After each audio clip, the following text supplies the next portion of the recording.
नौमि जनकसुतावरं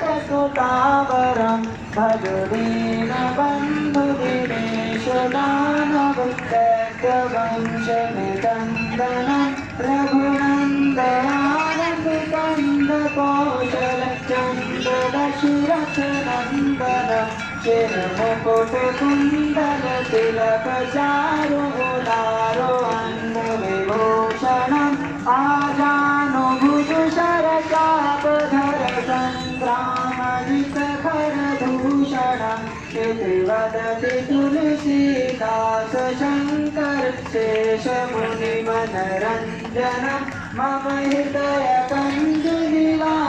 कुरु कामादिखलदलभञ्जनं मनजाहिराजमिलहि